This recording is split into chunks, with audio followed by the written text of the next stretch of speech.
អង្គុយចុះ Please be seated.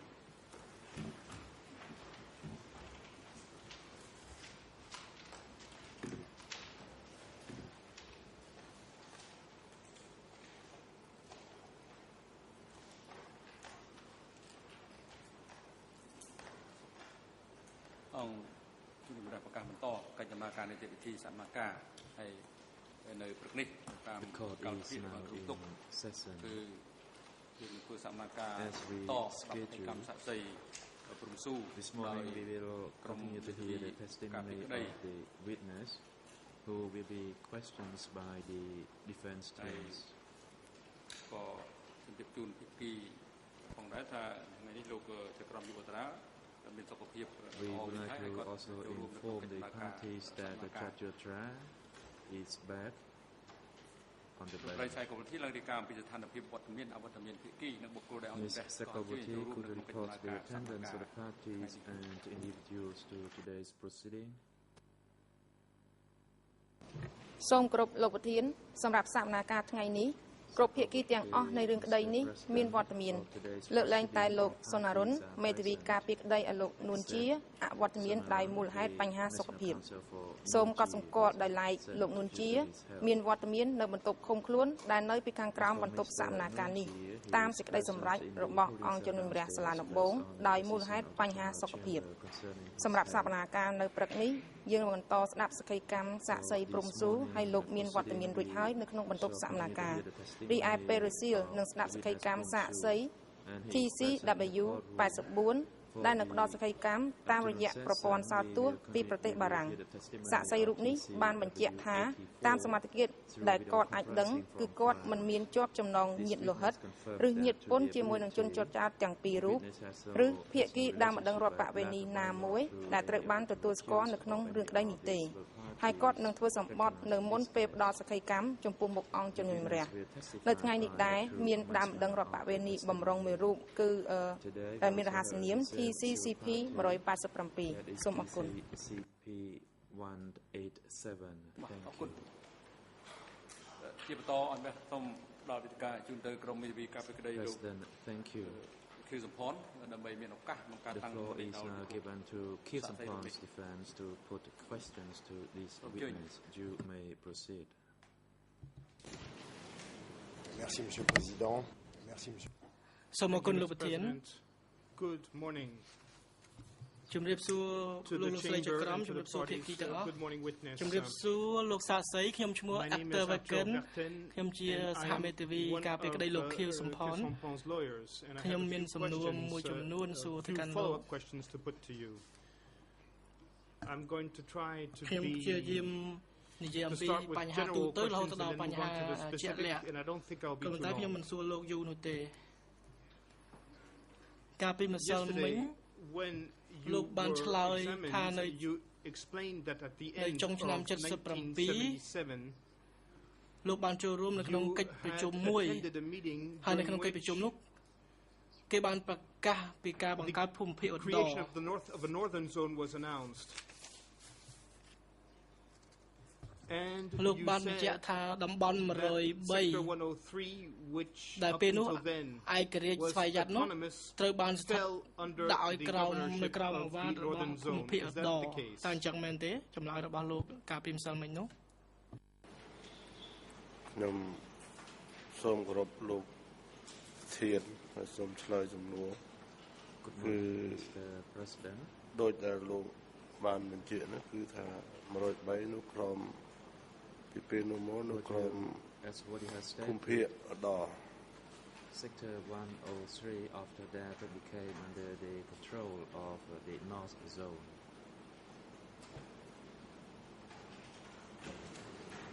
Je vous remercie. Je vous remercie. សូមអរគុណ Thank you. And what I would like បើ to តាម know is លោកដឹងនោះ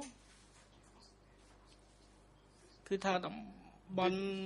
Sector 103 103 remain ស្ថិត under នៅ the ក្រោម control of the អ northern វ៉ាតរបស់ zone until the end ភូមិភាគឧត្តរនោះរហូតដល់ចុងរបបប្រជាធិបតេយ្យកម្ពុជាប្រជាធិបតេយ្យគឺថារហូតដល់វៀតណាមវាយចូលមកមែនទេ បាទរឿងនេះគឺរឿងពិតហើយគឺតាំងពីពេលនោះមកគឺមាន 103គឺនៅក្រោមការគ្រប់គ្រងរបស់ភូមិភាគក្នុងភូមិភាគហើយនឹងតំបន់103ក៏មានការផ្លាស់ប្ដូររចនាសម្ព័ន្ធម្ដងទៀតដែរ But in fact, before that, there was another change of the administrative structure.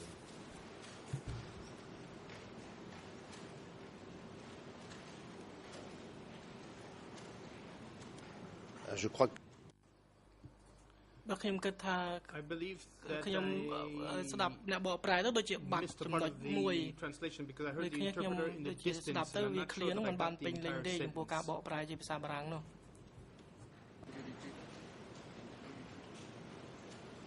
est-ce que vous pourriez répéter លោកសាសីសូម Could លោ you ក please repeat មានប្រសាសន៍ឡើងវិញ what you ពី have ព្រោះ just ថា said? Because maybe I'm just saying សូមទោសឥ maybe. ឡូវខ្ញុំ Okay, ដូរ let កាស me សិន just ប្រហែលជា change មក my ពីកាស headset. ខ្ញុំមើល Maybe ទៅ that's the problem.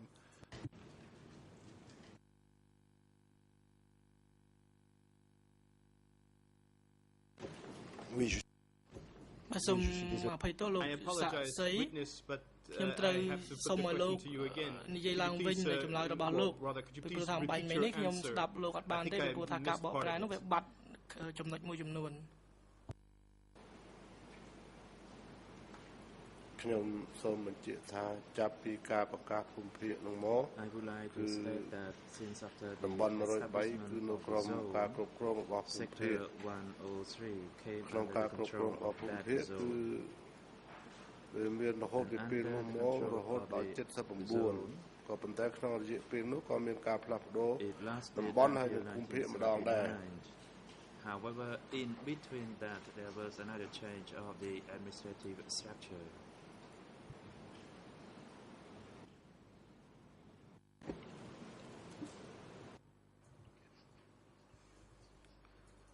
លោកថាផ្លាស់ប្ដូររចនាសម្ព័ន្ធហ្នឹងផ្លាស់ប្ដូរយ៉ាងម៉េចដែរលោកអាចបញ្យល់បានអំពីការផ្លាស់ប្ដូរនេះទេ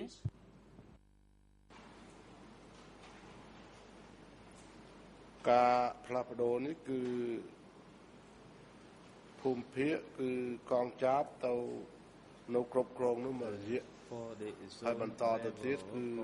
មានឈ្មោះសឿងគឺទៅបន្តពីកងចាបទៀត later on ហើយនៅតំបន់103នេះគឺផ្លាស់ប្ដូរពីតខឹមមកស្វាយវឿន 103 the Khum was replaced by Swai Wern.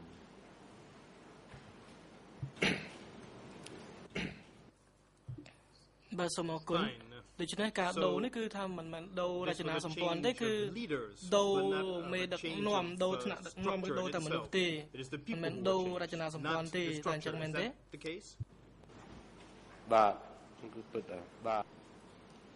Yes, that is correct. dans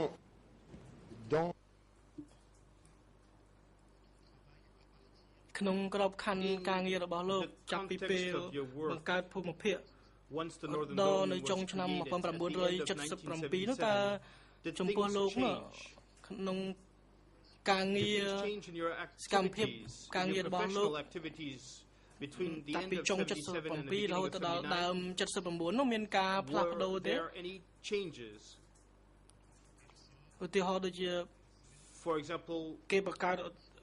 ភូមិភាគ the ដ fact ម that មក the northern zone was created that ឲ្យមាន changed ការផ្លាស់ប្ដូរឧទាហរណ៍ដូចថាលោកត្រូវរាយការណ៍ទៅអ្នកណាផ្សេងឬក៏យ៉ាងម៉េចមានការផ្លាស់ប្ដូរអ្វីទេចំពោះការងាររបស់លោកនោះ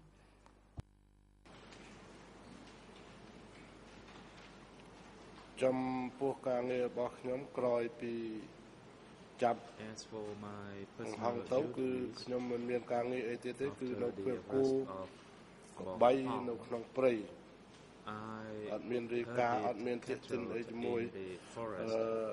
I did not have to គណៈ deal តំបន់ with អី any ថ្មីនោះទេ reporting through the new តែ sector level. ក្រោយដែលស្វាយវឿនមកធ្វើជាប្រធានតំបន់103បានស្រាវជ្រាវខ្ញុំ ទៅជួបគាត់ហើយក៏គាត់បកគលភារកិច្ចឲ្យបង្កើតការដ្ឋាននៅ103នៅស្រុករវៀងគឺនៅបោះសៀមនេះហើយនឹងប្រម៉ែប្រមូលកម្លាំងដែលបែកបាក់ហើយនឹងគូកំបីសម្ភារៈអីសម្រាប់បង្កបង្កើនផលបង្កើតជាការដ្ឋានគឺនៅ103គឺនៅ that is to work on that work site នៅក្នុងឃុំ in sector 103 and that was in ស្រុករវៀងតំបន់103 Roving តពីពេលនោះទៅបានមានការរាយការណ៍ជូនគាត់ជួបគាត់ and after the ណែនាំរឿង3តោនកន្លះ2តោនកម្លាំងយកពីនេះពីនោះផ្ទៃដីធ្វើតំណែងនោះអីហ្នឹងគាត់ណែនាំមករយៈខ្លីក៏79មកអត់តតាយគ្នាទៀតត and that was a short period of time until the fall of the regime in 1979.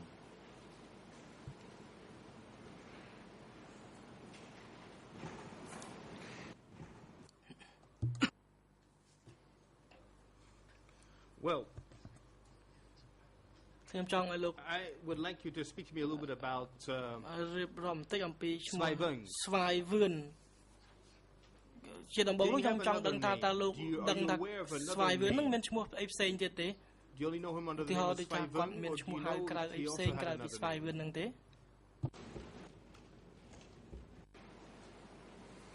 ជាទំលប់ហៅតែទំលប់ស្គាល់មិនមានឈ្មោះអីក្រៅពីនោះទេហើយប្រវត្តិរបស់គាត់ក៏ខ្ញុំមិនដឹងដែរទើបថា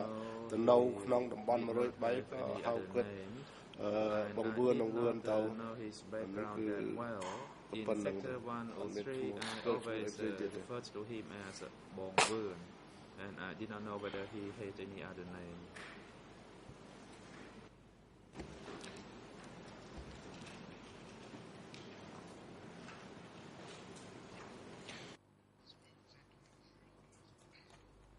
Are you able តើលោកអាចកំណត់កាលបរិច្ឆេទដែលគាត់មកដល់ទេលោកបញ្ជាក់ថាប្រហែលជានៅឆ្នាំ78 Do you know អាចលោកអាចបញ្ជាក់អំពីខែ the month in 78 when he arrived ថាខែដែលគាត់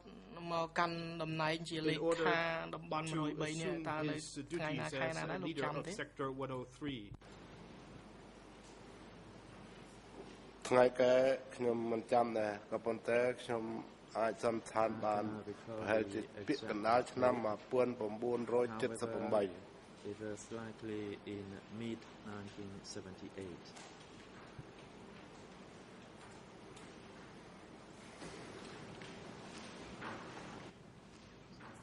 Vous avez dit អំបញ្ញនេះលោកនិយាយថាស្វាយវឿនបានកោះហៅលោកដើម្បីប្រគល់ភារកិច្ចឲ្យលោក in order to entrust you នៅរវាង task at ហើយលោកបានបំពេញភារកិច្ចហ្នឹងរហូតដល់ឆ្នាំ1979នៅពេលដែលស្វាយវឿនកោះហៅលោកនោះគាត់កោះហៅក្នុងឋានៈជាលេខា103នឹងជាផ្លូវការឬក៏យ៉ាងម៉េច officially មានន័យថានៅពេលដែលគាត់កោះហៅមកផ្ដល់ការណែនាំនោះគឺថាគាត់ប្រើឋានៈគាត់ជាលេខាថ្មីនៃតំបន់103តែអញ្ចឹងមែនទេ បាទពេលនោះគឺគាត់នៅក្នុងអនុវិទ្យាល័យរវាងមានផ្ទះមួយក៏អោយគាត់ដើរទៅឃើញសាលារៀន school សួរលោកគ្រូបាត់សំណាអស់បានអ្នកស្រុកអ្នកភូមិនោះគេរាយរាប់អីទៅបានឲ្យអ្នកភូមិទៅហៅមកជួបគាត់នៅផ្ទះគាត់នៅអនុវិទ្យាល័យរវាងក្នុងក្របខ័ណ្ឌគាត់ជាប្រធានតំបន់ថ្មី At the time he was acted as the new chairman of the sector.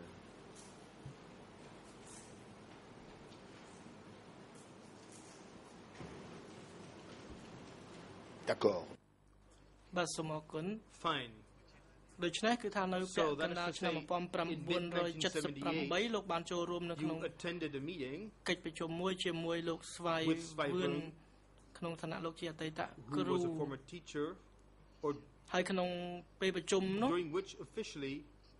លេខាតំបន់103ថ្មីបានផ្ដល់ភារកិច្ចថ្មីជូនលោកជាផ្លូវការតែអញ្ចឹងមែនទេ បាទរឿងនេះគឺត្រឹមត្រូវបាទ Yes, that is correct. Est-ce que ចាប់ពី So once ស្វ័យវឿន Swaibung was appointed កាន់តំណែង to ជា this លេខា position តំប as ន់ leader of 103 នោះ Sector 103, តើលោក did you ធ្លាប់ also have មានបានពិភាក្សាឬក៏ជជែក conversations គ្នាជាមួយ with ស្វ័យវឿន Swaibung ដើម្បី in particular to report ព្រាយការណ៍ពីការងារ on របស់ your លោក work នៅ in រវាង OVA? ប្រាប់គាត់ទេ ពេលដែលគាត់ហៅខ្ញុំទៅជួបគាត់មិនមានចរិតរបស់គាត់មិនមាននិយាយអីវិញឆ្ងាយទេគាត់គ្រាន់តែបកគលភារកិច្ច 3 តោនកន្លះ 7 តោន He gave គឺ me មិត្តទទួល the ខុសត្រូវ task of achieving the 3.5 ហើយ tons កម្លាំង គឺ compared to កម្លាំងដែល 7 tons per បែក hectare. បាក់អរិតអរាយពីកាល As for the ត forces, ខឹមធ្វើជាប្រ he ធានតំប asked ន់ me to gather ខ្ញុំបាន those បញ្ជាក់ខាងដើមអញ្ forces ចឹង who had been ហើយ scattered ភូមិសាស្ត្រដីនេះ from គឺ under យ the ក control ប of ដុំខាងលិចសាលាឃុំ and the area where we had to រ go វាង was to the west ជិត of សាលាប the ឋមសិក្សា Rovian ជិត Communal អនុវិទ្យាល័យ which was រវាង not farហើយ from the Rovian school. សម្ភារៈអីប្រើប្រាស់អីនេះគឺ As ប្រើ for ប្រម៉ែ the ប្រមូល tools សម្ភារៈ and ចាស់ equipment, ដូចជាកម្លាំងអូសទាញ we គូ needed បី to អីនេះ gather those ហើយនឹង existing រៀបចំ tools and ធ្វើ equipment as well as the ជំរុំ gathering ជំរក of នៅ the cattle and to build shades for the workers គាត់ who មិន work មានបាន there. ហើយនិយាយអីវិញឆ្ងាយទេនិយាយថា And he គាត់ did មកនេះ not គឺក្នុង speak ឋានៈជា on any other matters, only on ប្រ these ធាន matters 103 that I ហើយ had មក just ដោះស្រាយ mentioned. ស្ទិអា And រ he ម្មណ៍ said ដែល that he មាន told me ការ in ចាប់ his capacity as ច្រើន the new ពី chairman of ចំនួន Sector តខឹម 103, ធ្វើជាប្រធានតំបន់ហ្នឹងហើយ and នឹង he thought that people had been arrested គុំ quite a ព្រួយ lot បារម្ភ when អី the ត Khum ទៅ was ទៀតព្រោះ the ថាអង្គការ chairman of the sector, មាន and លិ that ខិ we ត should not be លើកលែង concerned about នេះ that ដែលហៅថាមានទោស because អង្គការ មាននៅក្នុងបញ្ជីមានទោសនេះគឺអង្គការបានលើកលែងហើយ those people មានប្រព័ន្ធហ្នឹងទេ offenders in the list that Angka had already pardoned them, and that was all.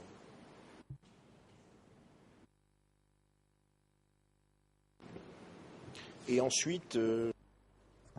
ហើយបន្តមកទៀតក្នុងក្របខ័ណ្ឌការងាររបស់លោក in the ចាប់ពី context ពាក់កណ្ដាល of ឆ្នាំ your activities as of 1978 mid-78, រហូតមកទៀតនោះគឺប្រហែលជា6ខែទៀតនោះលោកធ្លាប់ឃើញ see me as ឈ្ Vung មោះ again? ស្វ័យវឿននេះទៀតទេ corrected. Again?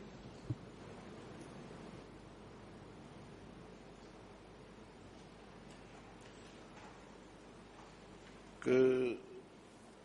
បានជួបជាបន្តបន្ទាប់ដែរពលលោកស្វាយវឿនសោះគាត់ទៅថ្មីគឺចាំបាច់មកមានញឹកចុះ From time to ទៅ time, ស្រុក made ឆ្ងាយ with him ឆ្ងាយទៅដូចគ្នា because មិន he បានជា was ញឹក newly ញាប់ទេ appointed, ទៅជួបម្ដ so ងម្កាល he ដែរ had to make ហើយ trips ជួប to តែ various ចុង other ក្រោយ districts. នៅ103ចុងក្រោយបំផុតនៅពេលដែលហៅថា And កង the ទ័ព last វៀតណាម time that ចូល I ហើយ met គឺ him គា in ត់ Sector បាន 103 was កិច្ចខ្លួនហើយបានជួបគ្នាតាមផ្លូវ Vietnamese troops arrived. នោះគឺជា He ចុង fled, ក្រោយ and នៅក្នុង I តំបន់ also 103 fled, and I met him along the way.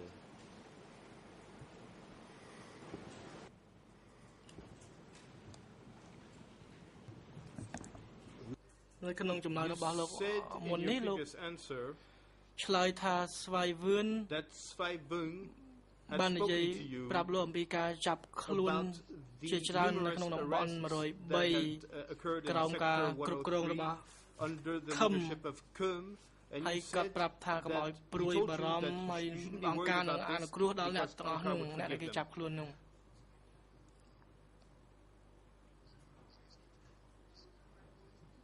Did Svai Vung materialize តើ this? Did he, ចំពោះអ្នក for ដែលគេចាប់ example, ខ្លួន release some people who had នោះមាន been ការ arrested ដោះលែងទេ under ចំពោះអ្នកដែលគេចាប់ខ្លួនក្រោមការគ្រប់គ្រងរបស់ខឹមនោះដែលក្រោយមកត្រូវអាចថាខឹមជា people ស្វ័យ who វឿន were ដែលជាប្រ liberated, ធានលេខា released by 103 Svai ថ្មីហ្នឹង Vung, ដោះលែង the អ្នកដែលគេ leader ចាប់ខ្លួន of, ហ្នឹងទេ Sector 103.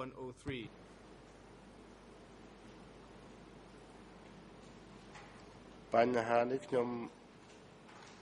មិនដឹងដល់ដែរព្រោះថាការងារសន្តិសុខវានៅឆ្ងាយពីខ្ញុំទេគឺតែមានតែគាត់ទៅអ្នកគ្រប់គ្រងក៏ប៉ុន្តែដឹងថា However, ដោយបងសុនអីគាត់ទៅពីសៀមរាបវិញគឺ គេចាប់ខ្លួនមកសៀមរាបគាត់ត្រឡប់ទៅវិញតែស្វាយវឿនមកនេះគាត់បានត្រឡប់ទៅវិញទៅគាត់ទៅជួបស្វាយវឿនហើយអីក៏បានជួបខ្ញុំដែរឃើញថាដូចជាមានការដោះលែងដែរហើយក្រោយមក79មកក៏ជើបគុកនៅសៀមរាបក៏បានមកអ្នកដែលនៅរស់រៀនមានជីវិតក៏បានមកជួបSome people who had been detained in Siem Reap and some are still surviving.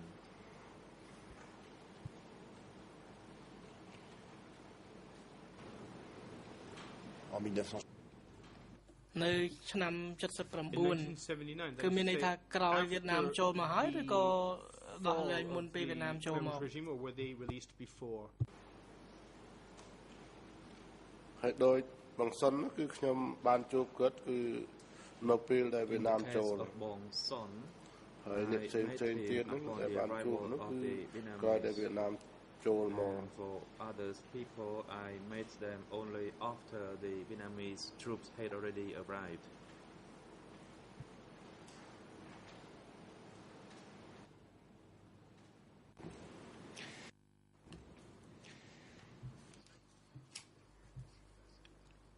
Svay Vươn ban một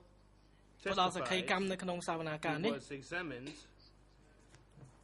Để cho nên nhom trong dây chấm nạch pi hay trong ban practicum below. Còn dây chấm nạch pi để nhom chạm vào đó nó pi luôn. Thì mỗi con dây tha. First of all, he said that God adjul he had understood that ការគាត់ជាប្រធានតំបន់103ថ្មីគឺថានៅក្រោយតែពេលវៀតណាមចូលមកហើយទេ So basically he said before this change ដូច្នេះក្នុងខែសីហាឆ្នាំ78ហើយនឹង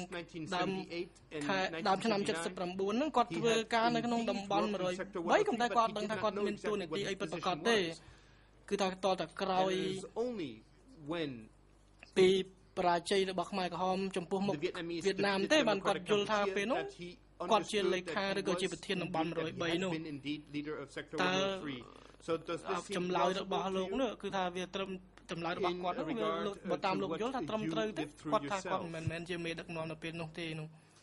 President សាក់សីកុំឲ្យគាត់ឆ្លើយតបសូមជួយតំណាងថាវិញ្ញា Thank you, Mr. President. Our objection would be that the Council wishes to put parts of Ms. Wun's testimony to the witness fine, but needs to cite the record and read the record rather than paraphrase and characterize testimony himself. ចម្លើយនោះគឺថាគួរតែអានទាំងស្រុងតែម្ដងជាជាងរៀបរាប់តាមពាក្យពេចន៍របស់គាត់គឺចម្លើយរបស់ស្វ័យវឿនគួរតែអានទាំងស្រុងទៅលើអ្វីដែលគាត់ចង់ដកស្រង់ On va chercher. Well, we're going to look for the passage, and I will អាចធ្វើបានព្រោះខ្ញុំគិតថាมันមានការជំទាស់អីទេឥឡូវបើមានការជំទាស់ហើយខ្ញុំអាចជម្រាបបាន Another question witnessed still regarding what Mr. Svairung said before this chamber. This was on 4 October 2012 at 2:38 in the afternoon.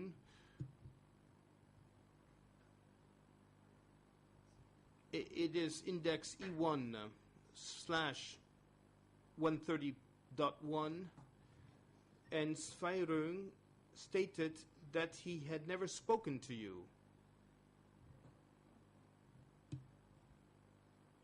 So what is your reaction à cette affirmation? To that statement? យើងនឹងព្យាយាមស្វែងរក clear ផ្ទាល់របស់គាត់ហ្នឹងហើយបន្ទាប់មកគឺថាឲ្យលោកមានយោបល់តបកំតែក្នុងពេលតន្ទឹងរង់ចាំនេះខ្ញុំសួរសំណួរផ្សេងសិន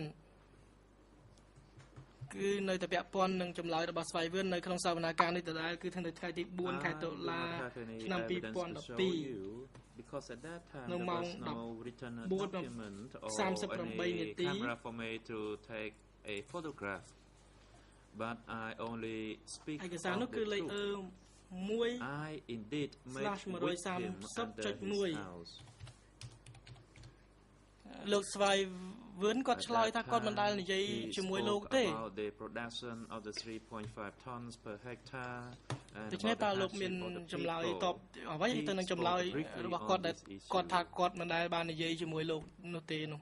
And that's what happened, although I do not have anything to show you now, but I only speak of the truth. ខ្ញុំមិនមានព្រឹកតាងអីទេព្រោះពេលនោះមានឯកសារឯកត់ត្រាឬក៏មាន Again, Mr. President, I'd ask that អប council រិយអីថតរូបដែរ from បើខ្ញុំបញ្ជាក់នេះ statements ជា here. ការ I'm ពិត looking at 2:30 ខ្ញុំទៅ from ជួប that day, គាត់ and I'm not seeing នៅ this ក្រ reference. ម I have a different recollection of Ms. ខ្ញុំក៏ Vun's នឹកក្នុង testimony. ខ្លួនឯងថាគេ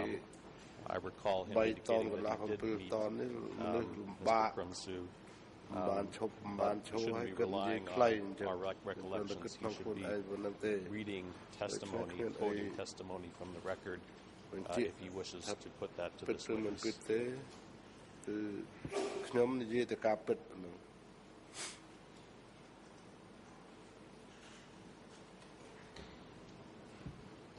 Je ne sais pas si.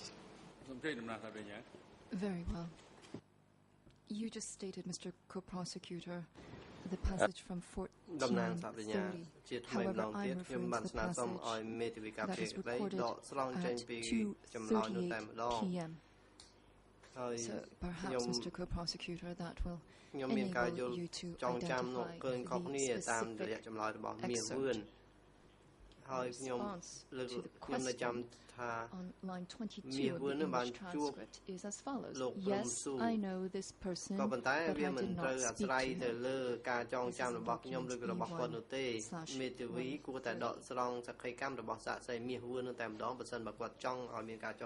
WB/3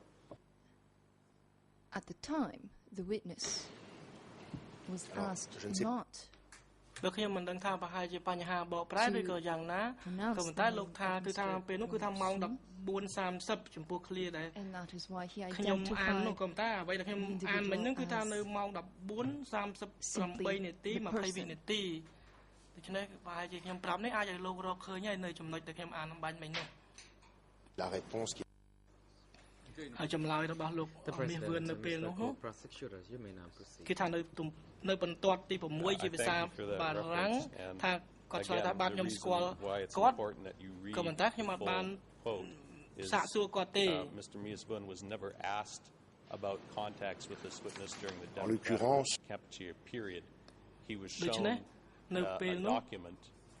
and said, I know this person, but I did not speak to him. No indication of what the time period, whether he's talking about recently, and no questions if there was a question put to this witness about whether he had contact with him during the democratic period. I think that's entirely appropriate for you to put that to him. That's why I believe it's important that counsel read the actual record rather than characterize it himself.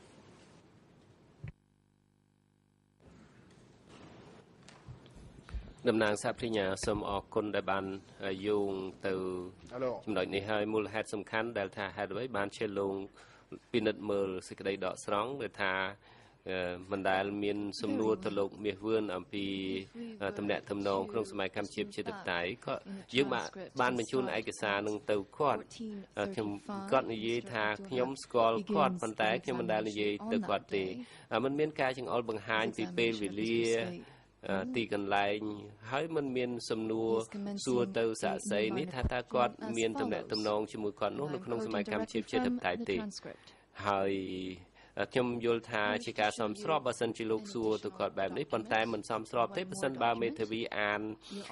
កំណត់ហេតុបតិចរិកតុលាការហើយមេធាវីរៀបពាក្យខ្លួនឯងឲ្យសាក្សីរូបនេះបញ្ជាក់នោះគឺមិនត្រឹមត្រូវទេ Interview refers to you, Mr. Witness. The quote goes on to say, and it is a statement by TCW. មើលទៅលើបន្តិចគឺម៉ោង 14:35 នាទីនៅពេលដែលតំណាងសហប្រញ្ញាអាប់ឌុលឡាជាអ្នកសួរនៅថ្ងៃនោះ ask him a couple of questions about issues in that statement. The judges deliberate. តារិកអាប់ឌុលឡាជាអ្នកសួរលោកស្វ័យ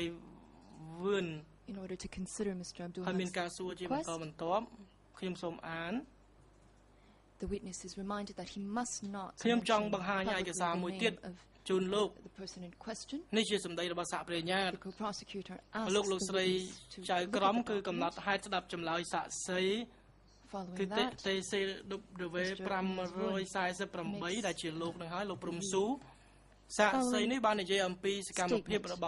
response. Quote, yes, I know this person, but I did not speak to him. បង្ហាញឯកសារដើម្បីគាត់មើលថាតើគាត់ស្គាល់មនុស្សនឹងឬក៏អត់ហើយនឹងសួរសំណួរគាត់ពាក់ព័ន្ធទៅនឹងចម្លើយរបស់គាត់នៅក្នុងសវនាការនេះនៅពេលនោះមានការពិភាក្សាគ្នាជាមួយចក្រមហើយបន្ទាប់មកទៀតលោកប្រធានក៏អនុញ្ញាតទៅតាមការស្នើសុំរបស់សាប្រញ្ញាអាប់ឌុលឡាក់ just now ហើយសាប្រញ្ញាក៏បានរំលឹកទៀតថាកុំឲ្យបង្ហាញឈ្មោះសាក្សីព្រោះថាសាក្សីនេះនឹងត្រូវមកផ្ដល់សវនកម្មផ្ដល់សក្ខីកម្មនៅពេលក្រោយដូច្នេះមានការរក្សាឈ្មោះគាត់ជាសម្ងាត់នៅពេលនោះហើយបន្តមកទៀតក៏យើងទទួលបានចម្លើយរបស់លោកមាសវឿនគាត់ឆ្លើយថាបាទខ្ញុំស្គាល់ម្នាក់ហ្នឹងក៏ប៉ុន្តែខ្ញុំមិនបាននិយាយឬក៏សាកសួរគាត់ទេ This is just before 2 p.m. 2 p.m. and 14 seconds. ដូច្នេះខ្ញុំគិតថាខ្ញុំបានផ្ដល់ព័ត៌មានបញ្ជាក់លម្អិតជូនលោកហើយលោកសាប្រញ្ញា He makes several ឥឡូវនេះខ្ញុំសូមត្រឡប់មកសំណួរដំបូងដែលខ្ញុំបានសួរលោកគឺពាក់ព័ន្ធ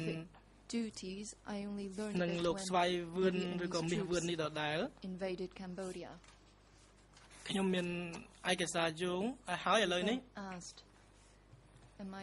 គឺចម្លើយដែលគាត់ឆ្លើយនៅថ្ងៃទី9 ខែតុលាឆ្នាំ2012នៅក្នុងសវនាការនេះគឺឯកសារលេខ 1/132.1 I was told about this. It was not in 1979. It was in August 1978. It was not 1979. I remember that it was 4 months before 1979. I was not told precisely of what kind of function I would be executing to Vietnamese. គាត់និយាយច្រើនដងណាស់ហើយនៅពេលនេះគឺគាត់ឆ្លើយម្ដងទៀតថាខ្ញុំមិនដឹងច្បាស់ថាមុខងារខ្ញុំពេលនោះគឺធ្វើអីខ្លះទេខ្ញុំដឹងគឺថានៅពេលដែលក្រុមទ័ពវៀតណាមវាយលុកចូលកម្ពុជារួចមកហើយទេបានខ្ញុំដឹងថាខ្ញុំមានមុខងារអីពិតប្រាកដនោះបន្ទាប់មកគេសួរថាដូចអញ្ចឹងខ្ញុំអាចយល់បានថាគឺថានៅខែមករាឆ្នាំ79ហ្នឹងទើបលោកដឹងថាលោកជាប្រធានតំបន់103ហ្នឹងមែនទេចម្លើយគឺថាមិនមែននៅឆ្នាំ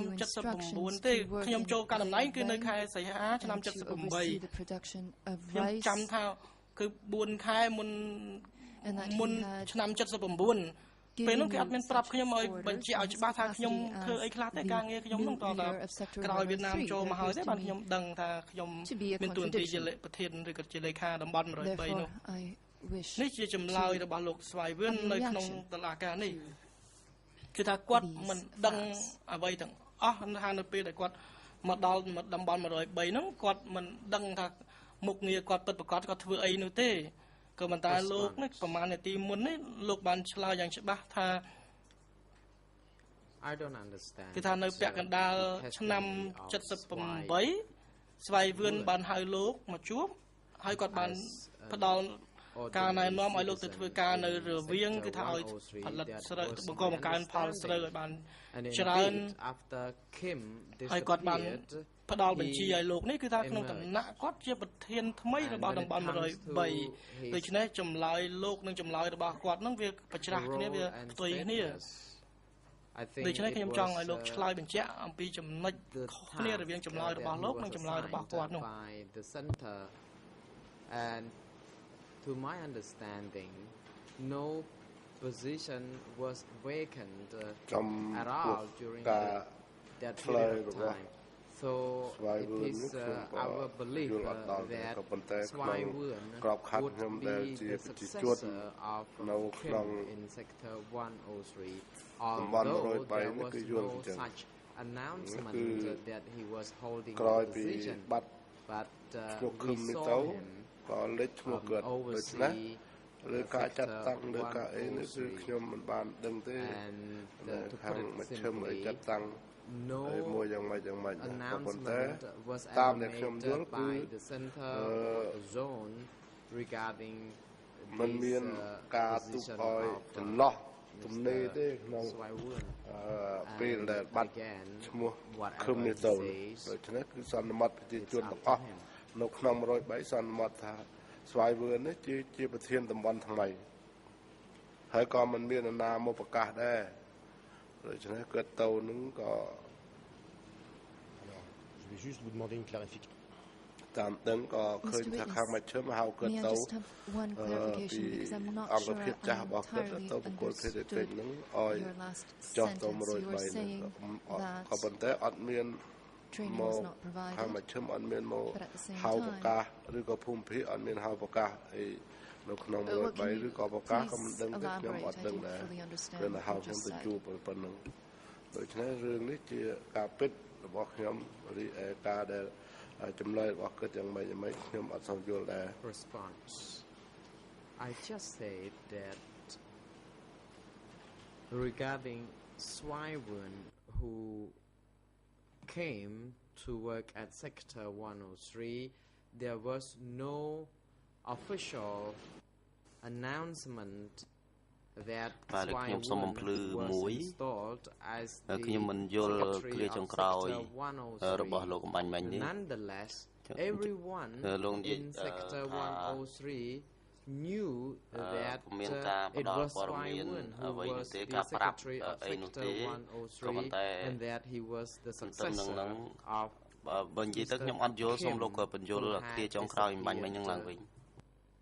before his arrival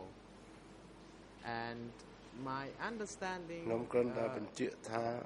is that the center would never leave this position vacant and that someone must be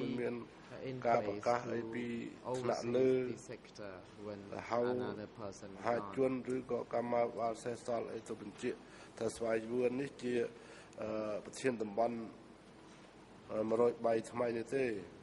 ក៏ប៉ុន្តែប្រជាជននៅក្នុងតំបន់នេះគឺយល់ថាស្វាយវឿននេះគឺជាប្រធានតំបន់103នេះដោយបាត់ឈ្មោះឃឹមទៅគឺមានស្វាយវឿននេះទៅនៅចំនួននៅចាត់ចែងនោះក៏ឃើញថាយល់ថាជាប្រធានតំបន់នោះមិនមានណាក្រៅពីនោះទេហើយតាមការយល់របស់ខ្ញុំក៏ឃើញថារដ្ឋអំណាចនេះក៏មិនទុកឲ្យប្រហោងដែរខាងមជ្ឈិមមិនទុកឲ្យប្រហោងដែរ To question 13 during your interview with the investigators from this tribunal.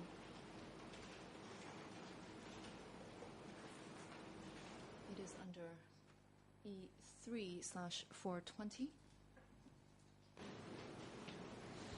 Je vous remercie. During the period that Svajvun was the chairman of Sector 103, were there still arrests of the sector's cadres? You answer the following. There were no more arrests. He tried to calm and deal with the emotional fear of the cadres and people living there. He released those prisoners who were arrested and sent to the security center. នៅពេលដែលលោកត្រូវបានស្ដាប់ដោយចក្រមសើមគេថ្ងៃទី24វិច្ឆិកាឆ្នាំ2009ឯកសារ3/420 were released by Svajvun based on your interview that was given in November 24th 2009 នៅពេលដែលស្វ័យវឿនជាប្រធានតំបន់ 103 តើមានការចាប់ខ្លួនកម្មាភិបាលនៅតំបន់នោះម្ដងទៀតដែរឬទេពេលនោះលោកឆ្លើយថាបើតាមខ្ញុំចាំគឺពុំមានការចាប់ខ្លួនទៀតទេគាត់បានធ្វើការដោះស្រាយបញ្ហាសតិអារម្មណ៍របស់កម្មាភិបាលនៅប្រជាជនទីនោះកុំឲ្យមានការព្រួយបារម្ភនិងបានដោះលែងអ្នកទោសដែលចាប់ឃុំឃាំងនៅមន្ទីរសន្តិសុខកាលពីពេលដែលខឹមគ្រប់គ្រង going to reference testimony of the witness, he should do so accurately and not mischaracterize what the witness said. តើចំណុចនេះលោកនឹកឃើញឡើងវិញទេពីការដោះលែងអ្នកដោះលែងអ្នកទោសដែលស្វ័យវឿនសម្រាប់ធ្វើនេះ objection I simply read back the interview there has been no interpretation of the facts I have been very cautious to not distort សូមអរគុណលោកប្រធានខ្ញុំចង់ជំទាស់ទៅនឹងទម្រង់នៃការសួរសំណួរដែលលោកមេធាវីវ៉ាកិននិយាយថាស្វ័យវឿនជាអ្នកមានអំណាចដោះអ្នកទោសតាមពិតសក្ខីកម្មរបស់សាក្សីរូបនេះពីមុននោះថាអង្គការដែលមានអង្គការទៅលើមានអំណាចទៅលើបញ្ហានេះដូច្នេះបើសិនជាចង់ប្រើនៅសេចក្តីយោងទៅចម្លើយរបស់សាក្សីរូបនេះក៏បីតែយកពាក្យត្រង់ចេញពីចម្លើយនោះមិនក៏បីរៀបពាក្យខ្លួនឯងនោះទេដូច្នេះខ្ញុំសូមជំទាស់ខ្ញុំដឹងថាខ្ញុំត្រូវឆ្លើយតបទៅនឹងការជំទាស់នេះដែរឬទេព្រោះថាខ្ញុំមិញនេះខ្ញុំគ្រាន់តែអានចម្លើយរបស់សាក្សីនេះដែលគាត់បានឆ្លើយតបទៅចៅក្រមសិទ្ធិគេទេហើយខ្ញុំគ្រាន់តែឲ្យគាត់ឆ្លើយតបទៅនឹងអ្វីដែលគាត់បានឆ្លើយទៅមុននេះហើយខ្ញុំបានប្រុងប្រយ័ត្នណាមិនចង់កែប្រែពាក្យសម្ដីរបស់ព្រំស៊ូនោះទេ You are now directed to respond to the question. Mr. President,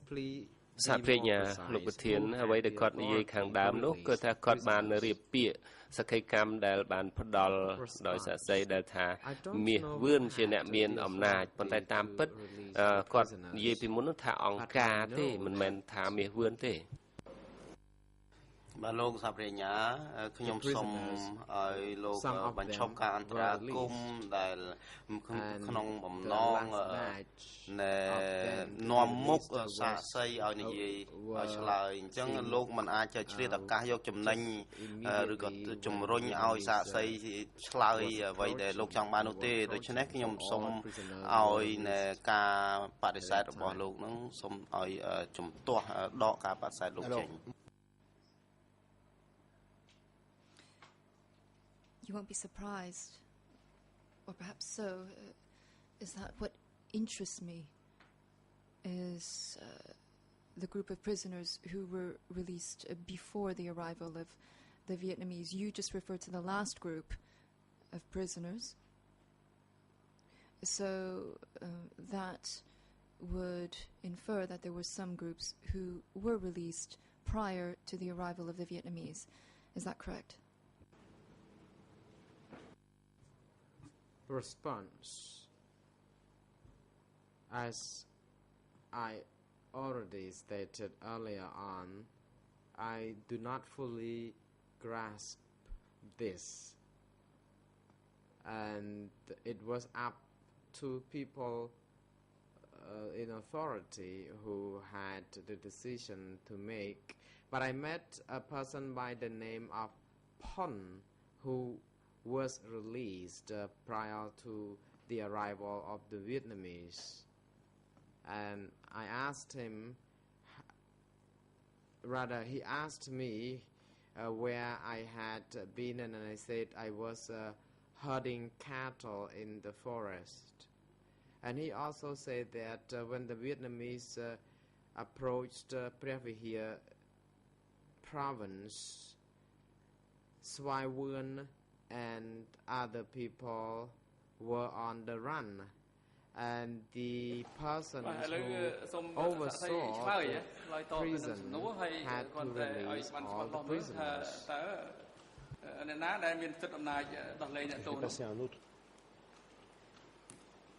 I shall move on to a different subject. It regards certain people you talked about. Namely, one individual by the name of Phum Son. Do you recall having talked about this lady? គ្រាន់តែដឹងថាអ្នកទោសនេះគឺត្រូវបានដោះលែងមួយចំនួនហើយចុងក្រោយបំផុតគឺមុននឹងវៀតណាម I don't understand. ចូលមកនេះគឺ this. I don't recall when I have said about this and where I say that, but I think you may repeat the question so that I'm clear.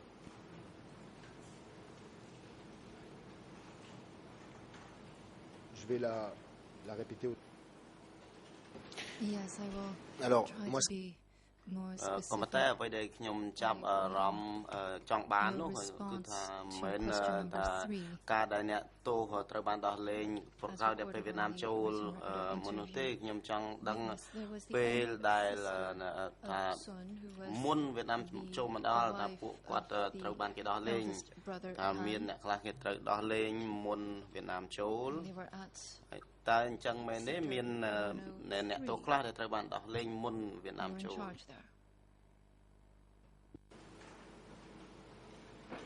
បញ្ហានេះដូចខ្ញុំបញ្ជាក់ខាងដើមអញ្ចឹងគឺកិច្ចការនេះគឺខ្ញុំយល់អត់ដឹងដល់ទេណាគឺថាលើភារកិច្ច know all the cadres គេនេះតែមានសមត្ថភាព including ប៉ុន្តែខ្ញុំបានជួបបងសុនដែលគេចាប់យកមកសៀមរាបនេះគឺបានទៅមុនដែលវៀតណាមរំដោះនេះទៅជួបជាមួយស្វាយវឿននេះ Est-ce que vous savez si Mr. Witness, ហើយរហូតដល់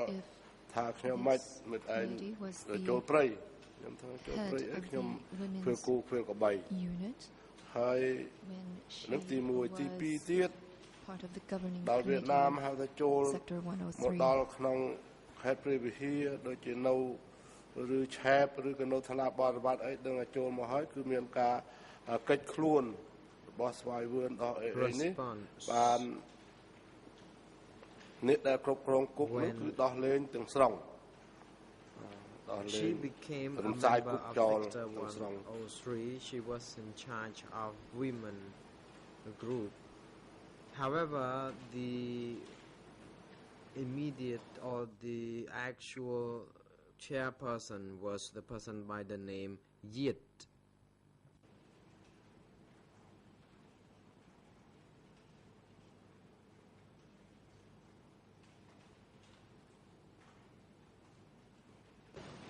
Je vais passer à un autre sujet. ហើយខ្ញុំសូមចូលទៅនិយាយប្រធានបទមួយទៀតដែលតកតងទៅនឹងបុគ្គលម្នាក់ដែលលោកបាននិយាយ Mr. Witness, I'm grateful for your responses. គាត់ឈ្មោះ The President, thank you. ព្រំសុន Council for តើលោកចាំថាលោកបាននិយាយអំពីអ្នកស្រីព្រំសុននេះដែរឬទេ Thank you, Mr. President, and thank you, Your Honors. Very good morning to you, Mr. Prum Sun. I am National Council for ចំនួននេះខ្ញុំអត់យល់ដែរដោយបាននិយាយនៅពេលណាឬក៏ no You just testified regarding the leaders of Sector 103 and you said you know a lot of them. Can you tell the chamber now, please, who were the main leaders of Sector 103 បាទខ្ញុំសូមសួរតាមរបៀបផ្សេងមួយទៀតឲ្យច្បាស់ជាងនឹងខ្ញុំសូមអានចម្លើយរបស់លោកថាចម្លើយឆ្លើយតបទៅសំណួរទី3 There were 3 stages ពេលដែលលោកឆ្លើយទៅសាចាំក្រុមសង្កេត The first phase ហើយបន្តមកទៀតបងសុន the secretary ដែលជាប្រពន្ធបងម៉ាមត្រូវបានតែងតាំងជាសមាជិកនៃតំបន់103 deputy and a member អញ្ចឹងខ្ញុំចង់និយាយពីបុគ្គលនេះឯងលោកយល់មិនដែរ When man passed away Hong was the deputy of the sector កម្មបាលនៅក្នុងតំបន់103ខ្ញុំបាន overly in charge of sector 103 Then the third phase after Hong had been arrested Kim was installed to overly be in charge of all aspects of sector 103 And finally, Swai Woon was seen គាត់នេះជាប្រធាន supervising អង្គភាពនារី sector 103ក្នុងព្រមពេលជាមួយដែលគាត់ជាសមាជិកតំបន់103នេះ You were mentioning about man who was the first secretary of sector 103 and that he passed away. Can you tell the chamber please how did he die? គាត់ទៅជាសមាជិកតំបន់103នោះគាត់ response ជាប្រធាននារីគ្រប់គ្រងនារី103 I didn't talk about Ngan as you mentioned. It was man, perhaps you were referring to. Counsel, can you clarify the date when the time when the first person supervised Sector 103? Was he man or Ngan? Response: he was man. I don't know his surname, but he was known as man. And he died in about 1974 because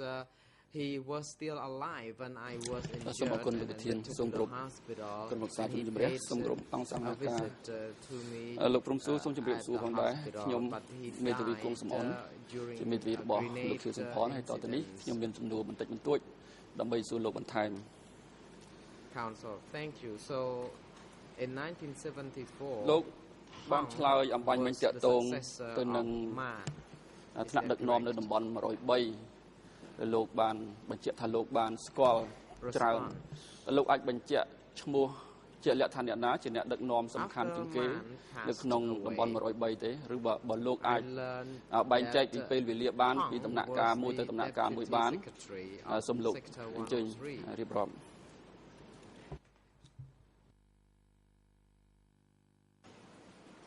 103ចែកជា3ដំណាក់កាលដំណាក់កាលទី1គឺហង became the មានឈ្មោះបងម៉ានជាអ្នកដឹកនាំ his deputy secretary position រួម Question: Can you tell the chamber about the relationship between Hong and Man? ដំណាក់កាលទី2នេះគឺពេលដែលបងម៉ានគាត់ស្លាប់ទៅហើយនេះគឺហងនេះគឺជាលេខាតំបន់The sector 103 was classified into 3 sections. Was ទី3នេះគឺក្រោយពីចាប់ហងហើយនេះគឺតែខឹមគឺទូខុសត្រូវរួមនៅក្នុងតំបន់ I got to know this person very well when I worked at in this sector and SY 1នេះគឺទៅចុងក្រោយបំផុតហើយទេ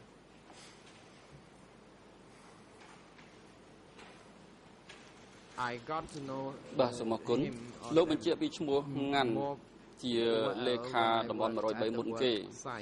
ហើយថាគាត់ស្លាប់នៅពេលណាហើយដោយសារអីដែរលោកអាចបញ្ជាក់បានទេ in near the office of that sector. Thank you. Question. My question is how long ខ្ញុំមិនស្គាល់ហើយក្តាប់មិនបានដែរខ្ញុំក្តាប់បានតែបងម៉ាន I knew him from the time លោកអាចបញ្ជាក់ពេលវេលាបានទេក្នុងឆ្នាំណាដែរសំទោសគឺអ្នកទី1ឈ្មោះម៉ានឬមួយងាន់អំបញ្ញមិញ Question. So was it from 1974 or was it prior to 1974? ទី1គឺឈ្មោះម៉ានឈ្មោះដើមគាត់ខ្ញុំក្តាប់បានដែរតែមិនដល់នោះឈ្មោះម៉ានគាត់ស្លាប់នៅឆ្នាំ1900ប្រហែលជា74ខ្ញុំលបួសហើយគាត់ទៅមើលខ្ញុំលបួសដែរខ្ញុំលបួសនៅចុងឆ្នាំ74ហើយគាត់ទៅមើលទៅដល់នោះគាត់គ្រោះថ្នាក់ដោយសារគេកប់ក្របបែកនៅកន្លែងនោះគាត់ Let me confirm that you knew Hong since បាទសូមអរគុណអញ្ចឹងមានន័យថានៅក្នុងឆ្នាំ1974ហ្នឹងឈ្មោះហងត្រូវបានតែងតាំងជំនួសតើអញ្ចឹងមែនទេ Answer yes. Question. Can you tell us when Hong was arrested? បងបានគាត់ស្លាប់ទៅក៏ខ្ញុំដឹងថាបងហងនេះគឺត្រូវជាលេខាតំបន់103ទាំងមូល I knew that after the announcement that Gongja became the new zone បាទសូមអរគុណលោកស្គាល់លោកហងច្បាស់ទេមានទំនាក់ទំនងដូចម្ដេចដែរជាមួយលោកហង Question.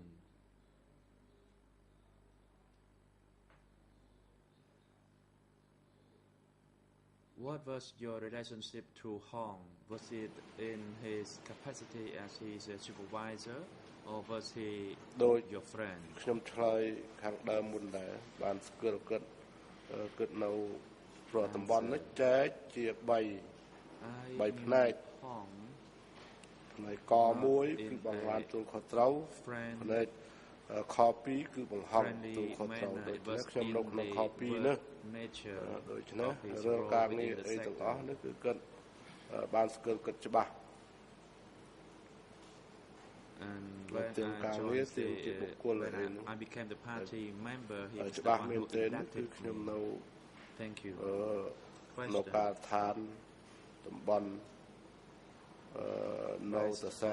Your experience working with Hong. What was he like in terms of work? How did he manage his duties? And what was his characters or his leadership? បាទសូមអរគុណខ្ញុំចង់ដឹងថាលោកស្គាល់លោកហងរយៈពេលប៉ុណ្ណាដែរយូរប៉ុណ្ណាដែរ Hong, yes, I can do that. ខ្ញុំស្គាល់គាត់គឺចាប់ពីពេលគាត់ទៅនៅក្នុងផ្នែកខ2នោះរហូតដល់ And the sector and he was also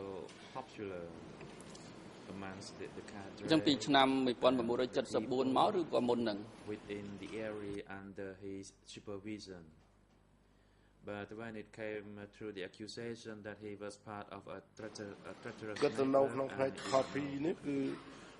តាំងពីឆ្នាំ1970ដល់ចិត្ត question 14ហ្នឹងហើយ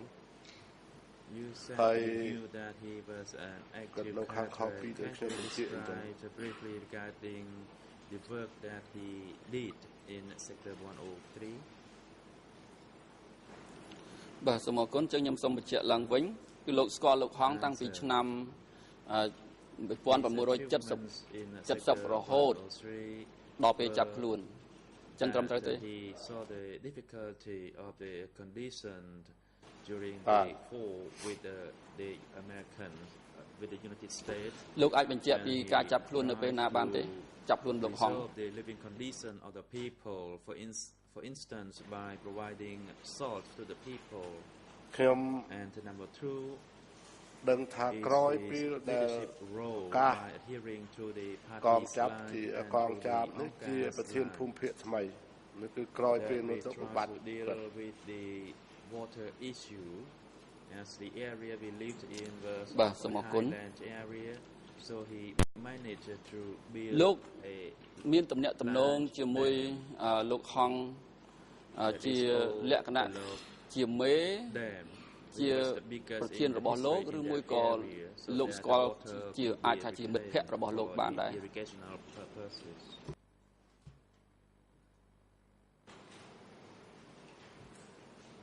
ការស្គាល់ជាមួយបងហងនេះគឺមិនមែនជាក្របខ័ណ្ឌមិត្តភាពទេជាក្របខ័ណ្ឌការងារក្របខ័ណ្ឌការងារនៅក្នុងផ្នែកនោះរហូតដល់ក្នុងតំបន់នោះដូច្នេះគឺរហូតដល់ចាត់តាំងចូលបាក់ចូលអីគាត់អតិសនាម បាទសូមអរគុណ another website លោក established in cooperative យល់ដូចម្តេចដែរតាមបទពិសោធន៍ដែលលោកបានធ្វើការជាមួយលោកហងថាតើលោកហងចាត់ចែងការងារយ៉ាងដូចម្តេចហើយថាមានអត្តចរិតឬការដឹកនាំរបស់គាត់បែបណាដែរលោកអាចបញ្ជាក់បានទេ As you can see he tries his best to deal with the living condition with the highland area trying to achieve the production គឺជាកម្មាភិបាលមួយសកម្មនៅក្នុងផ្នែកខ2នេះហើយក៏ដូចនៅក្នុងផ្នែក rice mill but 103នេះហើយគាត់ក៏មានប្រជាប្រិយភាពនៅក្នុង request for the rice mill machines for Sector 103 to request for a sector for the UP31. And he also requested for various other machineries for the sector. បាទសូមអរគុណលោកអាចបញ្ជាក់ពីសកម្មភាពរបស់លោកហងដែលលោកនិយាយថាលោកបានដឹងពីសកម្មភាពសកម្មរបស់គាត់ហ្នឹងបានទេថាគាត់ធ្វើអីខ្លះជាសមិទ្ធផលសម្រាប់តំបន់103នោះ Question. You said that Hong was rather popular. And can you tell the chairman further regarding this point? នៅក្នុងតំបន់103បញ្ហាដែលឃើញការលំបាកទី1ក្នុងសង្គ្រាមជាមួយអាមេរិកនេះគឺគាត់ហៅថាដោះស្រាយជីវភាពប្រជាជនបានជាបញ្ហាដែលលំបាកបំផុតនៅព្រះវិហារនៅ103គឺអំបិលដូច្នេះដោះស្រាយបានសពបែបសពយ៉ាងទី2គឺដឹកនាំតាមមេគារបស់បករបស់អង្គការនេះគឺដែលឲ្យខិតខំរត់ទឹកព្រោះនៅក្នុងកន្លែងនោះជាតំបន់ពងរៀបឃើញបង្កើតតាមស្រុកនោះបានទំនប់រៀងស្រុកទៅហើយតំបន់គឺមានទំនប់មួយធំដែលមានក្នុងប្រវត្តិសាស្ត្រទំនប់ពោធិលោកនោះគឺប្រមូលគ្នាលើកទៅក៏ប៉ុន្តែវាមិនទាន់បានហើយចំសពគ្រប់ទេជាសភាពការដល់អញ្ចឹងទៅក៏វាបរាជ័យទៅ Thank you ហើយគាត់បង្កើតការឋានកសិកម្មដែលខ្ញុំនៅផ្ទាល់នេះគឺកន្លែងណាដែលដីនៅទន្លេចិត្តតែរុញទៅអង្គភាពនោះឲ្យបង្កើនផលដូចជានៅកន្លែងតសែងនៅភ្នំត្នោតនៅ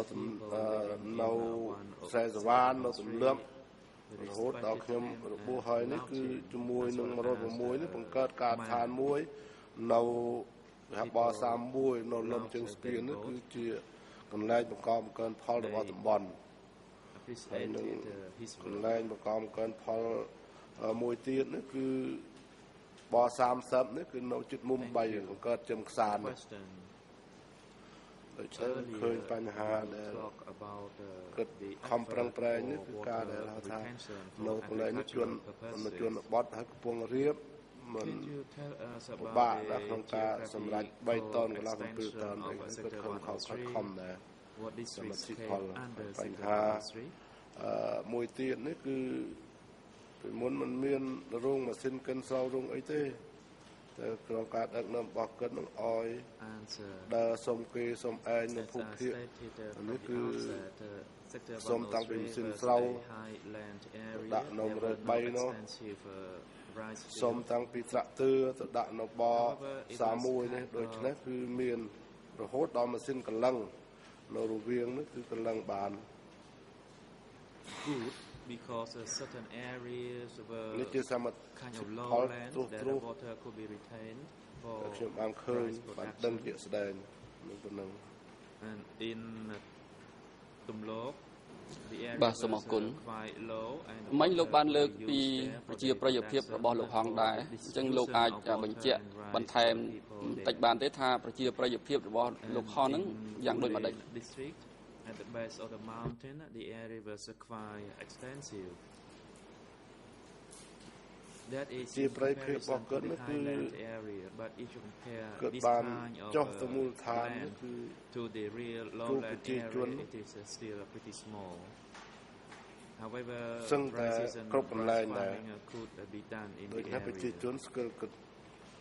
And in the area I worked in Tumlok, we could engage in rice farming.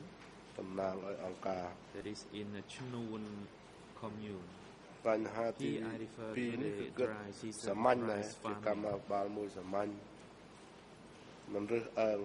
Thank you. Question. What about the source of water? River, large creek, for example, that water could be extracted from them. What was it like?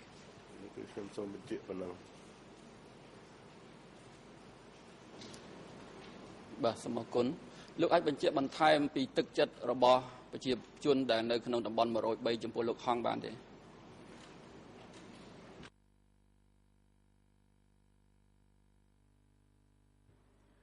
President witness please pause the ទឹក national ចិត្ត call របស់ប្រជាជននៅក្នុងតំបន់103តាមដែលខ្ញុំនៅនោះគឺ President គោរពស្រឡាញ់ស្មើគ្នាដែរជាមួយនឹងបងម៉ាននេះខ្មោចបងម៉ាននេះ were of the details nature regarding the geography is of no interest to page 002/1 and it is not relevant to the Democratic Cambodia បាទសូមអរគុណមុននេះបន្តិចលោកបានមានប្រសាសន៍អំពីទឹកការទុកទឹកដើម្បីយកមកធ្វើកសិកម្មខ្ញុំចង់ឲ្យលោកជួយបញ្ជាក់អំពីភូមិសាស្ត្រតំបន់103បានទេថាវាលាតសន្ធឹងនៅក្រុមដប់ទៅលើទីតាំងស្រុកណាខ្លះដែរ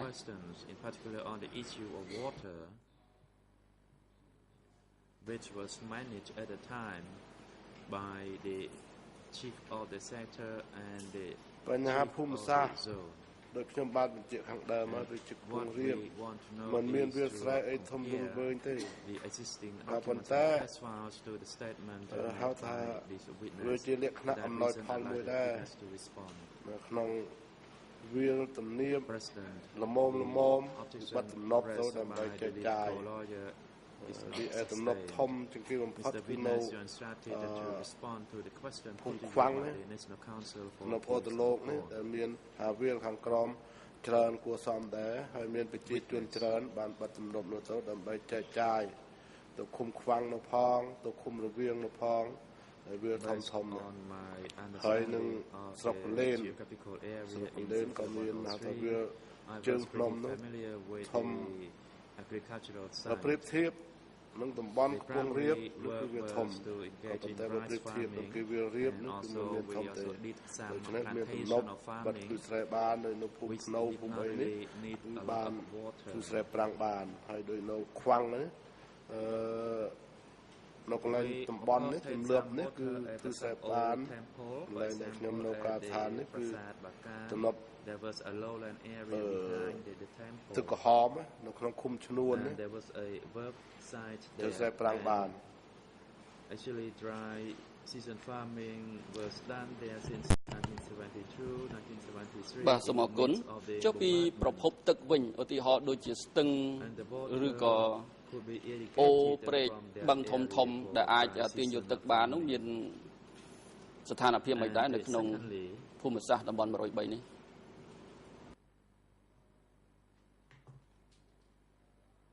In B31 we assisted with one another to work in that area and there was a big dam which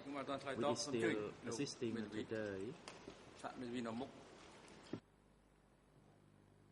that is for the សំណួរ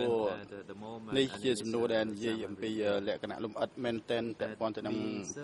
ភូមិសាស្ត្រនៃតំបន់នោះហើយខ្ញុំយល់ថាมันមានសារៈសំខាន់សម្រាប់សំណុំរឿង002/01នេះទេហើយក៏มัน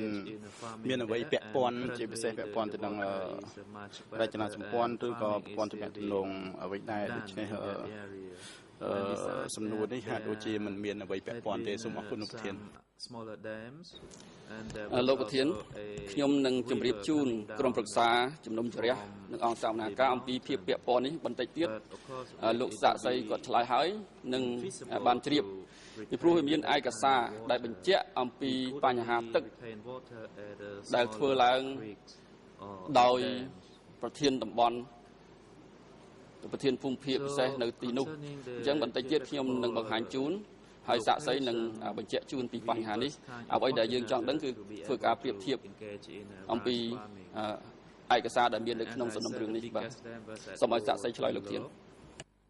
and water could be retained for the farming purposes and the water could even flow down to sand river but usually we would retain the water for rice farming.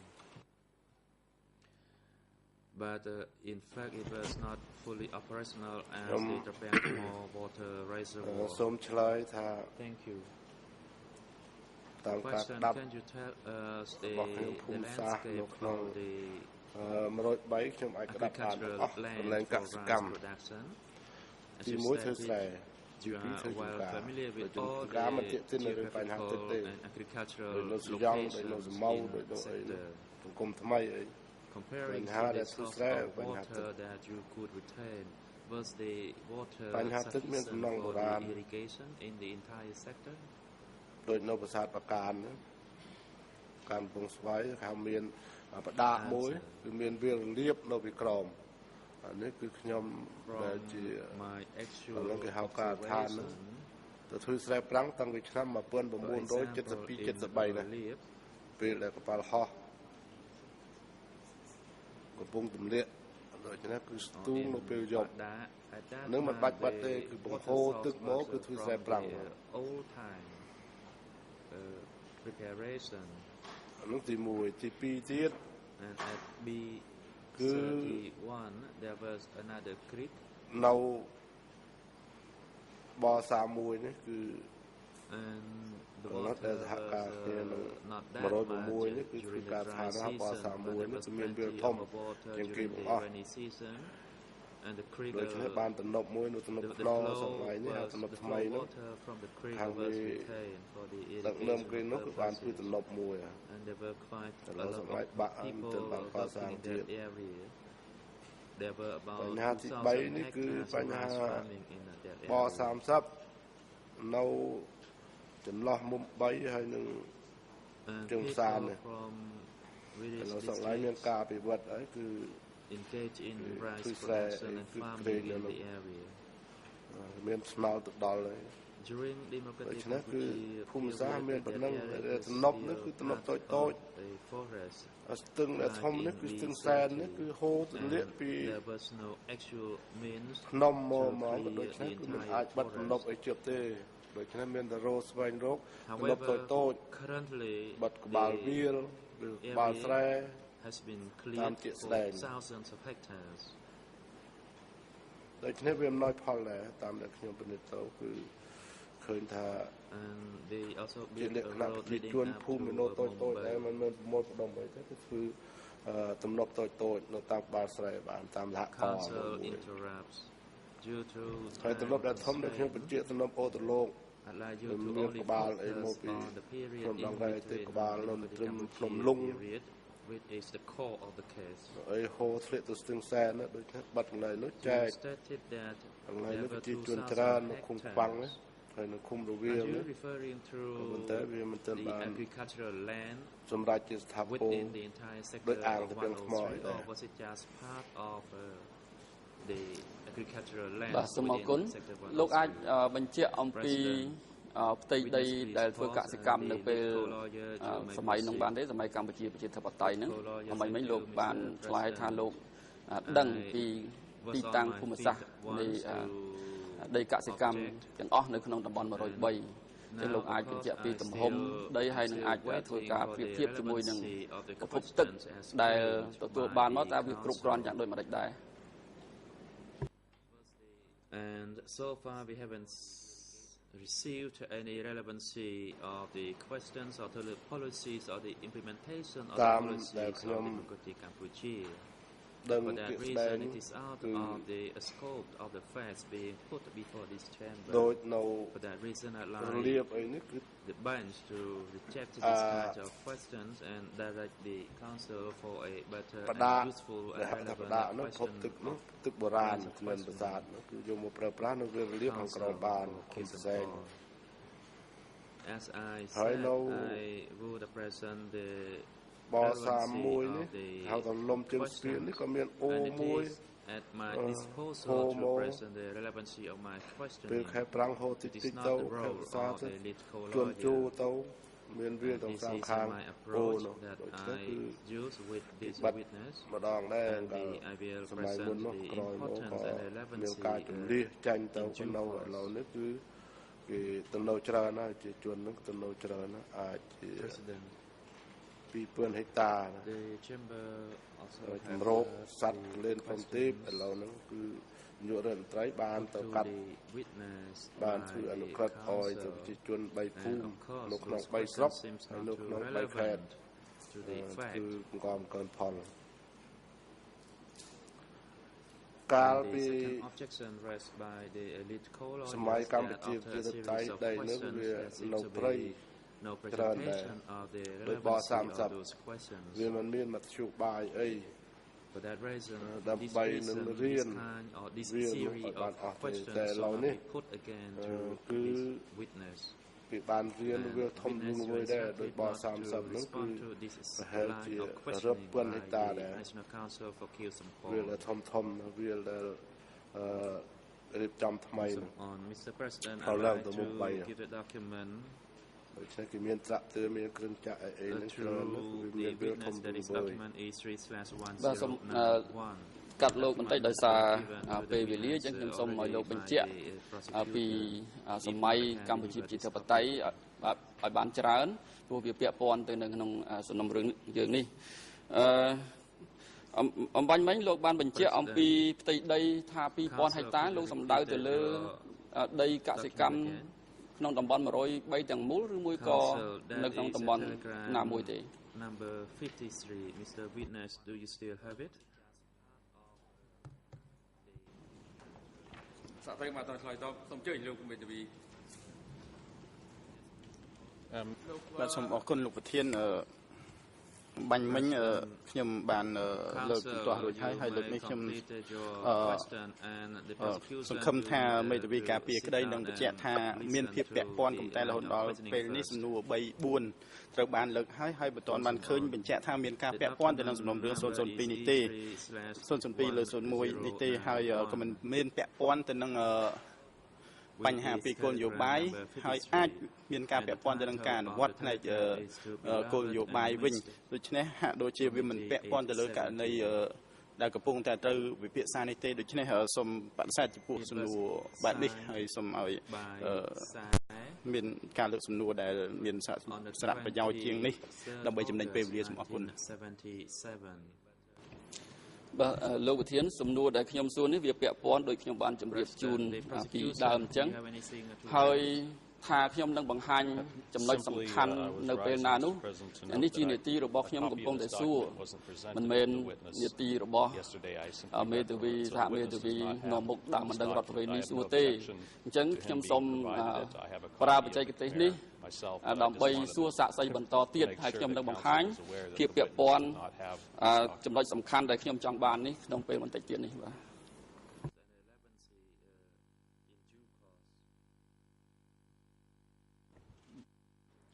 President, court officer, could you deliver the document from the Defense Counsel for Kir Sampon for the witness examination?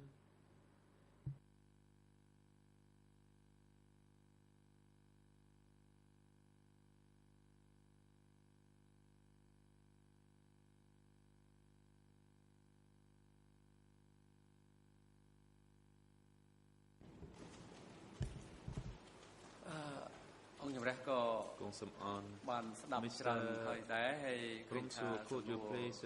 read the part where I cross with the red pen that is on page 1? ដោយអ្វីដែលលោកមេធាវីអះអាងទេដូច្នេះការស្ដីជំទាស់អំពីសំណាក់សហមេធាវីនៅមុខតំណាងដើមរដ្ឋវិនីដែលបានបញ្ជាក់បន្ថែមថាមានសំណួរ3 4ហើយនៅតែមិនមានភាពពាក់ព័ន្ធដូច្នេះខ្ញុំអាចប្រភេទនេះគឺអង្គជំរះជំរាបថា Have you finished reading that passage?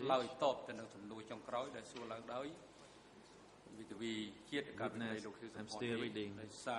ជាប្រភេទសំណួរឥតពាក់ព័ន្ធបាទសូមអរគុណលោកប្រធានសូមអនុញ្ញាតជូនឯកសារទៅសាក្សីដែលមានលេខ E3 លើ1091ឯកសារនេះបានប្រើប្រាស់ដោយតំណាងសហប្រញ្ញាឲ្យដាក់ឲ្យទៅសាក្សីរួចហើយបើសិនជាលោកសាក្សីមានឯកសារនៅខ្លួនខ្ញុំមិនបាច់ជូនទៀតទេបើអត់មានខ្ញុំនឹងឥឡូវខ្ញុំសូម Allow me to read the passage, and you can also read along with me so that we can save some time. ឯកសារនេះគឺជាសារទូលេខ53លោកមានទេ The reason that some people in certain villages lacked food was not the issue of fertilizer or water, but in fact the cadres did not understand the party's line on agricultural production. លោកតំណាងថាត់បញ្ញាអង្គុយសិនណាកុំអាលជំទាស់ចាំមើលស្ដាប់គេសិនណា stands properly yet, and some cadres resorted to បាទខ្ញុំសូមបញ្ជាក់សារឡើងវិញឯកសារនេះមានលេខសម្គាល់ E3 លើ10 91 ដែលជាសារទូលេខ53មានចំណងជើងថាគោរពជូនគណៈ807ជាទីគោរពស្នេហានិងនឹករលឹកដែលចុះហត្ថលេខាដោយឈ្មោះសែនៅថ្ងៃទី23ខែ8 77សូមលោកប្រធានអនុញ្ញាត That is the report made by Sai.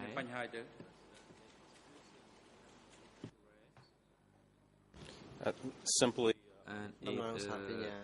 read Zone 801 and of course you already know who ឯកសារមួយច្បាប់នេះគឺមិនមានបង្ហាញមិនមានយកជូនទៅឲ្យសាកសីនោះទេខ្ញុំគ្រាន់តែអានឲ្យសាកសីស្ដាប់តែប៉ុណ្ណោះដូច្នេះហើយគឺថាខ្ញុំអាច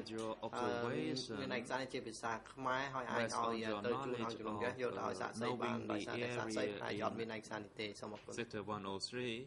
that is the agricultural land, the geographical area of Sector 103, and whether the content of the passage that I just read reflect the actual situation based on your observation and based on your knowledge of the cadres there, including Hong.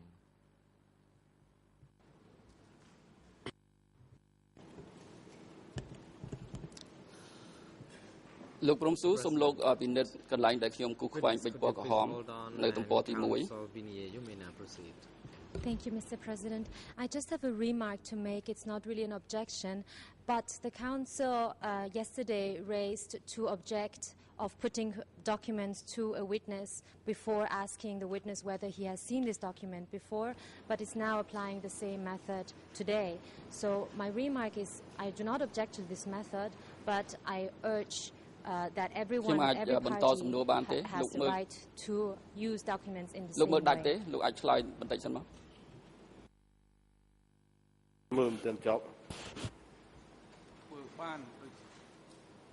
The President,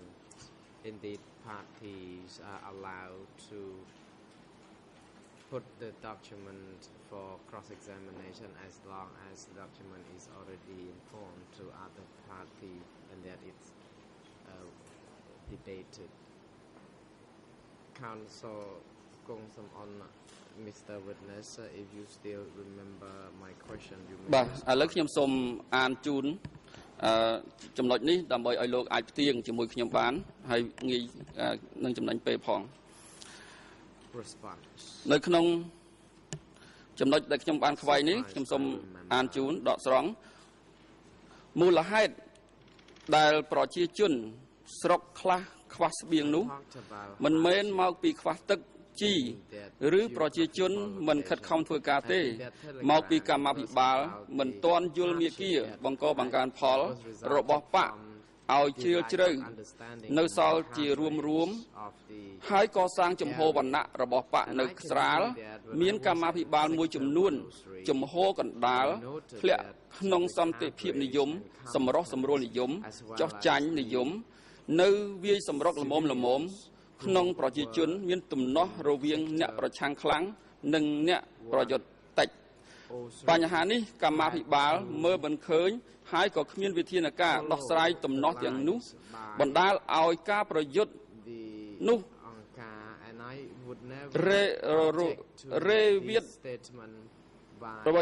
រវាតម្ដងបន្តិចពី ខ្លាំងមកខ្សោយវិញបាទនេះជារបាយការណ៍របស់ឈ្មោះខ្សែ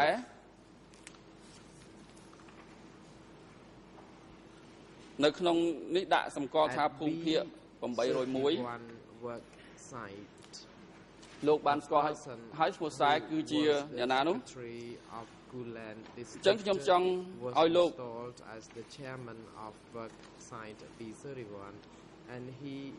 ធ្វើការកត់សម្គាល់តាមរយៈបទពិសោធន៍របស់លោកដែលជាអ្នកស្គាល់ភូមិសាស្ត្រនៅក្នុងតំបន់103អំពីទឹកដីអំពីកសិកម្មដែលលោកជាអ្នកនៅក្នុងតំបន់នោះស្រាប់ថាតើកំណត់នៅក្នុងរបាយការណ៍នេះវាឆ្លុះបញ្ចាំងនៅភាពជាក់ស្ដែងយ៉ាងម៉េចទៅតាមអ្វីដែលលោកដែលបានស្គាល់ពីថ្នាក់ដឹកនាំកម្មាភិបាលនៅក្នុងសម័យនោះដែលមានលោកហងស្រាប់នោះសូមលោកបញ្យល់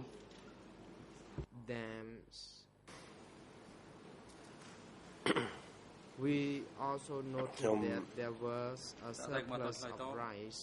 in all cooperative and villages. I can tell you that. Thank you, Mr. President. I just have a remark. Was good at that time. But at the same time, I knew that life was difficult. Because I,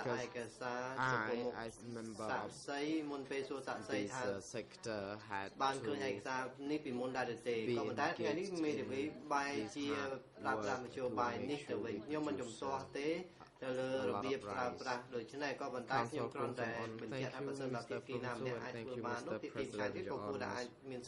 work. ធ្វើបានដូចគ្នាឲ្យតែឯកសារនោះត្រូវបានអង្គជំរះអនុញ្ញាតឲ្យភាគីមួយយកមកដាក់ដេញដោលរួចហើយ Yes, Mr. President, thank you. Good morning, Your Honors. Oh, yeah, sorry. Yes, yes. បាទចឹងសូមលោកសាក់សីលោកជួយឆ្លើយនៅចំនួនរបស់ខ្ញុំបើលោកចាំបាន I just wish to know whether you would wish to put some questions if you yes, you already indicated that you have some questions, but it is now appropriate already for the chamber will adjourn briefly, and then when the next session resumes, council, you may proceed with your question. Court officer is now directed to assist the session. ការលំបាកមកពីកម្មាភិបាលមិនទាន់យល់មេគារបស់បក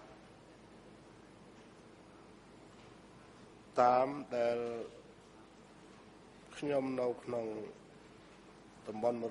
នេះគឺឃើញកម្មាភិបាលហើយនឹងយុទ្ធជនប្រជាជននៅក្នុង103នេះគឺជាស្រឡះហើយខំប្រឹងប្រែងអនុវត្តមេគារបស់បកនេះខ្ញុំមិនមានអីនៅជំទាស់នឹងសេចក្តីរាយការណ៍នេះទេក៏ប៉ុន្តែសេចក្តីរាយការណ៍នេះវាប្រឆាចពីការជាក់ស្ដែងដែរហើយម្យ៉ាងទៀតខ្ញុំក៏យល់មិនដល់ដែរខ្ញុំគ្រាន់តែលើកឡើងជាក់ស្ដែងដូចជានៅក្នុងការឋានប31នេះគឺដែលមានឈ្មោះជានេះដឹកនាំពីមុនជាចៅហ្វាយស្រុកជាអភិបាលជា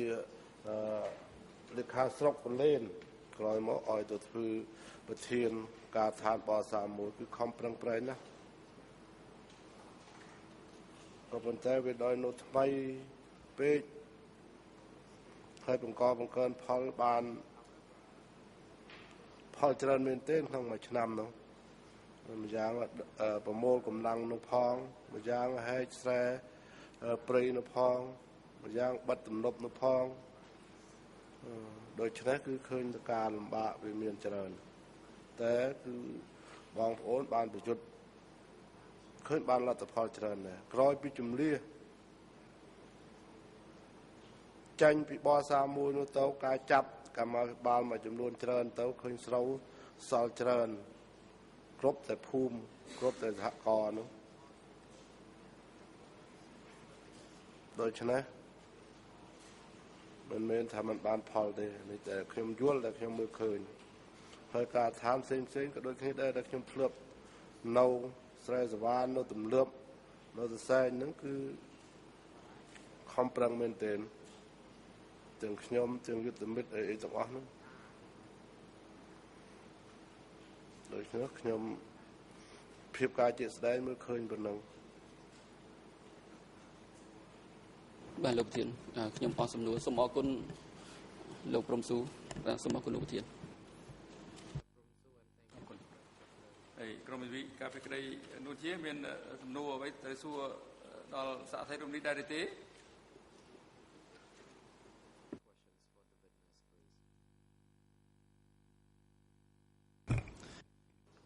មេធាវីកពេសូមអរគុណបាទខ្ញុំមានសំណួរសូមជម្រាបសួរលោកសេចៅក្រមអរគុណខ្ញុំគាត់ដឹងចង់ថាមានទំនួលហើយដល់ពេលសម្រាប់ហើយអញ្ចឹងឲ្យជំរះប្រកាសសម្រាប់ចាប់ពីពេលនេះទៅរហូតដល់ម៉ោង11សូមអញ្ជើញចូលវិញដើម្បីបន្តកិច្ចដំណើរការសម្រាប់ការមន្ត្រីរដ្ឋបាលតុលាការរំលល់ដល់កន្លែងសម្រាប់នៅបន្ទប់រងចាំសម្រាប់សាកសីដល់សាកសីរូបនេះសម្រាប់នៅក្នុងរងពេលជប់សម្រាប់នេះហើយនឹងឲ្យអញ្ជើញគាត់ត្រឡប់មកកាន់កន្លែងផ្ដល់ថៃកម្មនៅក្នុងបន្ទប់សម្រាប់ការនេះវិញនៅវេលាម៉ោង11សម្រាប់ចុះសូមអញ្ជើញក្រោយឈរ